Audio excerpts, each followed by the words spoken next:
મૂળી મંદિરના ઇતિહાસ કથા.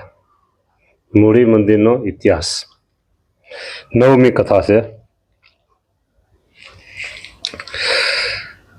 બ્રહ્માનંદ સ્વામીનો જે સંકલ્પ એ પ્રમાણે ભગવાન સ્વામિનારાયણે પૂરો કર્યો.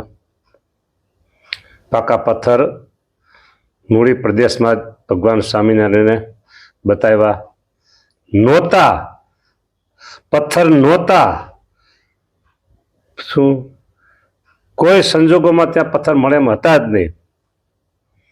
પણ બ્રહ્માનંદ સ્વામીની જે પ્રાર્થના હૃદયને પીગળાવી દે, પથ્થરને ફાડી દે, વજ્રને તોડી નાખે એવી પ્રાર્થના સાંભળી પ્રભુ શ્રી પધાર્યા અને કીધું, હાલો સલાટોને લઈ લ્યો, અહીં બતાવું પથ્થર.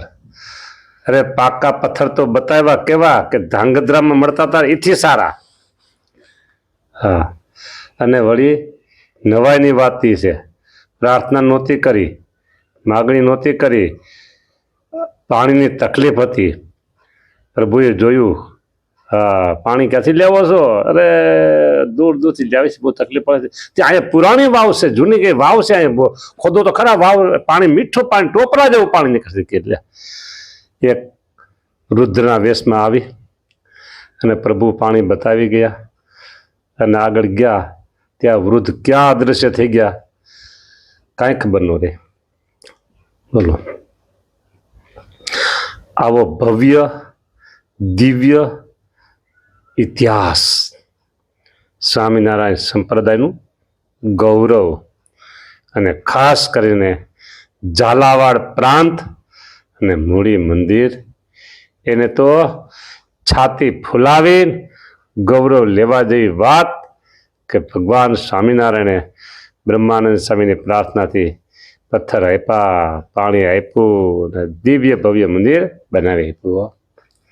હા, હવે મંદિરનું આપણે આગળ જોઈએ. મૂળીએ થયું ધામ તૈયાર, આવ્યા શ્રીપુર તે સમાચાર. મૂર્તિઓ લઈ ડુંગરપુરથી, આવ્યા સંત રાજી થઈ ઉરથી. અયોધ્યા પ્રસાદે જોવરાયું, મુહૂર્ત મહાસુદી 5મે આવ્યું. સાલ 88 આતણી સારી, મૂળીએ પ્રતિષ્ઠા નિર્ધારી. 88ની સાલ. ધોલેરા માટે શ્રી રઘુવીરે, તારું એ જ મુહૂર્ત દ્રઢ ધીરે. ગોપાળાનંદ સ્વામી ગોપાળાનંદને લખો પત્ર, તમે આવજો ધોલે રે તત્ર. મૂળીએથી માનું ભાવાનંદ, ગયા ગઢપુર સદગુણ વૃંદ. વિનતી ગોપાળાનંદ કેરી, કરી ત્યાં જઈ તેણે ઘણેરી. વિચાર કરો, વિચાર કરો, વિચાર ને વિચાર. ગોપાળાનંદ સ્વામી ગઢપુર છે.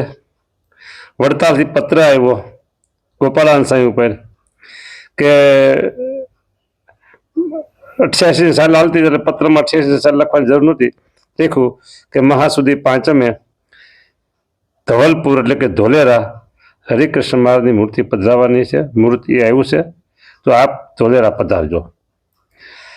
અને એ જ અરસામાં એટલે એ જ સમયે મૂળી મંદિર એ તૈયાર થઈ ગયું, એને મુહૂર્ત જોવરાયું, તો એને એ જ દિવસ આવ્યું મહાસુદી 5મ.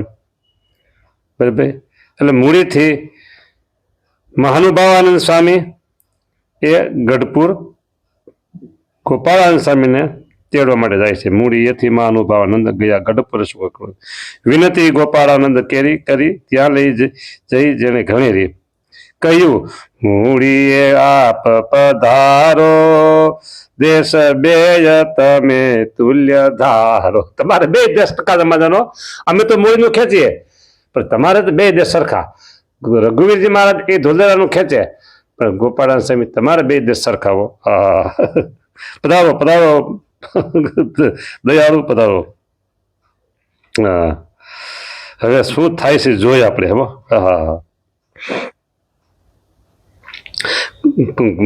કહ્યું મૂડીએ આપ પધારો, દેશ બેય તમે તુલ્ય ધારો.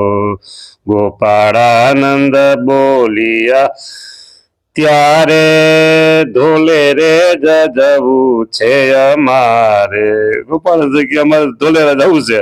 કર્યો આગ્રહ પણ નવ આવ્યા, ત્યારે મૂડીએ પાછા સીધા આવ્યા. માનું છે પાછા આવ્યા. અરે ખૂબ વિનંતી કરી, ખૂબ આગ્રહ કર્યો, હવે નિરાશ થઈને પાછા આવ્યા છે. કેવું એનું હૃદય શું કહેતું હોય છે. ઓહો, હવે અત્યારે તો સ્વામિનારાયણ ભગવાન એની જગ્યાએ ગોપાળાન સ્વામી બે દેશમાં મધ્યસ્થ. એટલે બરાબર નાના મોટા પ્રસંગો હોય એને ત્યાં જવાનું થાય.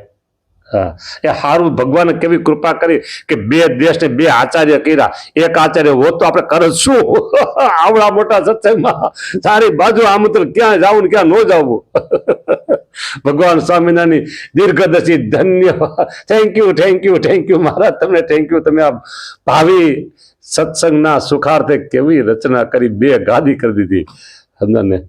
એટલે જો હું મારી કલ્પના કહું છું, બે દેશ બે આચાર્ય જુદા જુદા પોતપોતાના ઉત્સવ સમયમાં હાજરી આપી શકે અને ન આપી શકે તો પછી બે દેશમાં લાલજી તો હોય. બરાબર, તો એ કદાચ એવું થાય નાનો મોટો પ્રોગ્રામ હોય તો એમ કે તમે લાલજીમાં લઈ જાઓ હાલો. એટલે નહીતર તો બે દેશમાં એક આચાર્ય કેમ પહોંચી શકે? વિચાર કરો. ગોપાળાન સ્વામી અત્યારે એ જ પ્રશ્ન ઉભો થયો. ગોપાળાન સ્વામી કીધું કે મારે ધોલેરા જવું પડશે, રઘુવીરજી મહારાજનો પત્ર.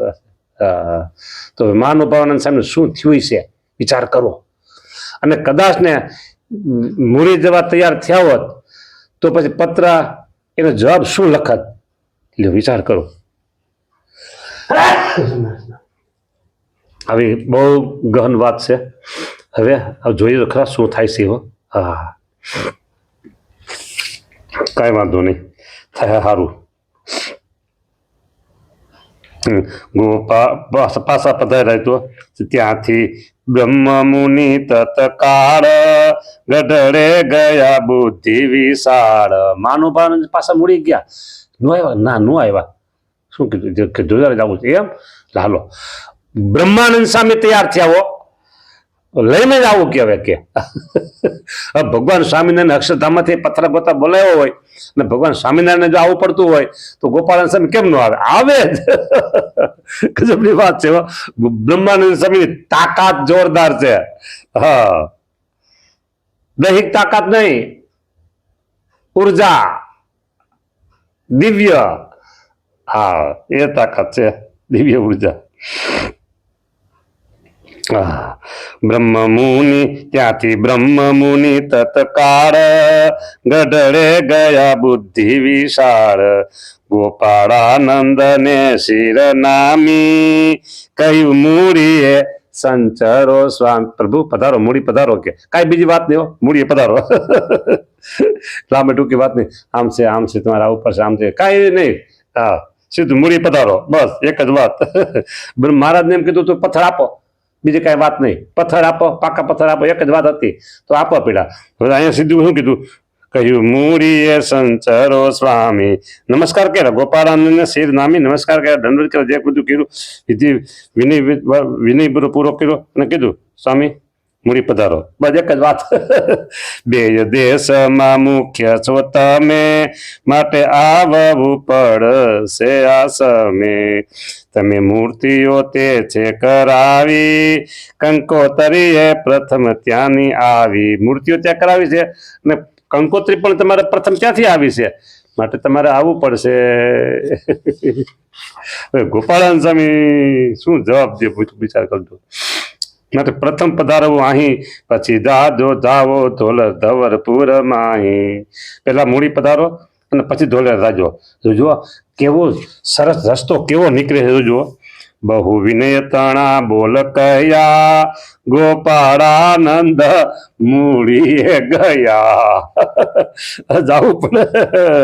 બ્રહ્માનંદ સ્વામી છો સજ્જ અવધ પ્રસાદ દી થઈ ગયા મૂળીએ મૂર્તિઓ લઈ.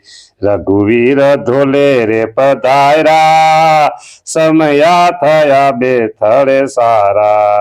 કહ્યું મૂળીની વાત વિસ્તારી પ્રતિષ્ઠા તણી કીધી તૈયારી. રામાભાઈ રાજા તે ઠામ તેના પુત્ર વખત સિંહ નામ. કાકા ભૂપતિના રઘાભાઈ થયા સ્નેહથી સર્વે સહાય. સતસંગી બીજા પણ સહુ સરસામાન લાવ્યા બહુ. કેલા ગોરે જે રીતે બતાવ્યો કુંડ મંડપ સારો કરાવ્યો.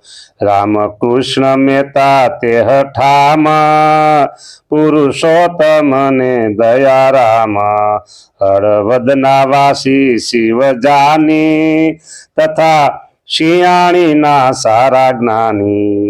એ આદિ વરુણીમાં વૈરા જપ પાઠ જથા વિધિ કર્યા. પત્ની સહિત અવધ પ્રસાદ બેઠા જેમ રહે મરજાદ. આ મરજાદા નો ચોખાઈ જોયું. મરજાદા તરત મરજાદા મૂકી દેવા. મરજાદા પ્રમાણે બેઠા. સ્વસ્તિ વાચન સાંભળી લીધું ગ્રહ પૂજન યાદિક કીધું.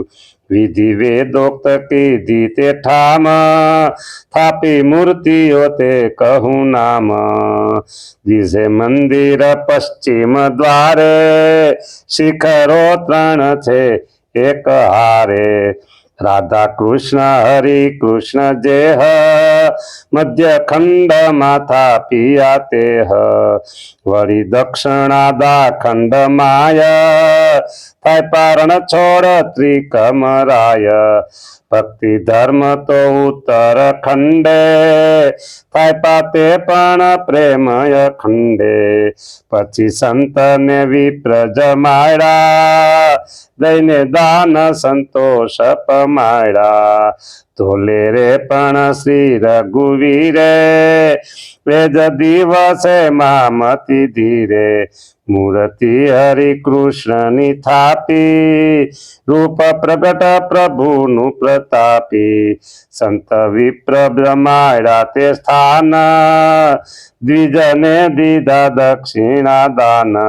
મૂળીથી પછી ગોપાળાનંદ ધોલે રે ગયા જય નિજ વૃંદ. તહા દેવના દર્શન કર્યા પછી ગઢપુર જઈ સ્થિર ઠર્યા. લ્યો બે થઈ ગયું ને કામ. એવું છે કામ ને. પછી ધોલેરાથી સ્વામી ગયા ગઢપુર. ધવલ નગર માય મૂડી માય હરિસુત બે જઈ એક દીન ત્યાંય. વચન વૃષજ કે રૂપાડવાને શુભ મૂર્તિ પધરાવી તે થાને. શ્રી વિહારીલાલજી આચાર્ય વિરચિતે હરિલીલામૃતે દશમ કળશે ભૂમાનંદ મુનીન્દ્ર વાઘજીભાઈ સંવાદે. મૂડી તથા ધવલપુરે એટલે ધોલેરા મૂર્તિ પ્રતિષ્ઠાપન નામ ચતુર્દશો વિશ્રામ. જો આવું કામ છે. ન ભૂતો ન ભવિષ્યથી. વૃષજ શું આમાં કીધું? સરીસુત બે જઈ એક દિન ત્યાંય એટલે ભગવાનના દીકરા વૃષજ. બરાબર. એનું વચન પાડવા ભગવાનના દીકરા ધર્મદેવના દીકરા સ્વામિનારાયણ ભગવાન એનું વચન પાડવા માટે કે આવી રીતે મૂર્તિ પધરાવજો. મૂર્તિ પધરાવી ધોલેરામાં અને મૂર્તિ પધરાવી મંદિર કર્યું મૂડીમાં.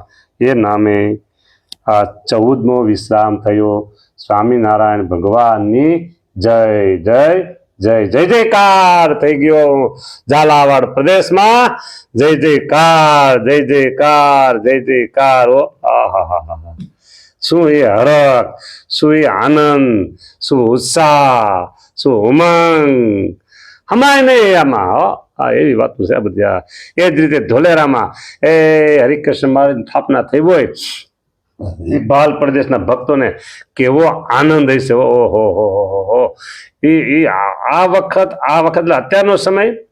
અત્યારે તો શું છે, અઠવાડિયે એક જગ્યાએ મૂર્તિ પ્રતિષ્ઠા હોય. બરાબર, અઠવાડિયે એક ઉત્સવ ક્યાંક હોય. એટલે અત્યારે ઉત્સવનો મહિમા કદાચ ને જે પહેલા એટલો હોય કે ન હોય કે મને ખબર નથી, પણ તેથી તો ઓહો જબરજસ્ત બધાને ઉત્સાહ, આનંદ, ઉમંગો. હે મૂળીમાં મંદિર થયું. હે ધોલેરામાં હરિકૃષ્ણ મહારાજ પધરાવાના છે. હરિકૃષ્ણ મહારાજ કેટલો આનંદ, કેટલો ઉત્સાહ એ ભક્તોને છે, માપી ન શકાય. હા બસ મહારાજ આ કથા સાંભળે છે ને એના હૃદયમાં તમે એટલો ઉત્સાહ ભરી દેજો. પછી મહારાજ કથા કરી રહી જાય ને એને હોતે આ કથા જેને કરીને મહારાજ એને એટલો ઉત્સાહ ઉમંગ દેજો. અને મહારાજ આત્યંતિક કલ્યાણના દ્વાર, આત્યંતિક કલ્યાણનું સદાવ્રત એવા આપણે મોટા બે સંકુલો કરવાના છો પ્રભુ. એમાં તમે ઉત્સાહ ઉમંગ મને દેજો. અને મને દેજો અમને તમે આગળ બધું કરજો. હું તમારી પાસે બધી તમે આદેશ પ્રમાણે સેવા કરીશ. જય સ્વામિનારાયણ.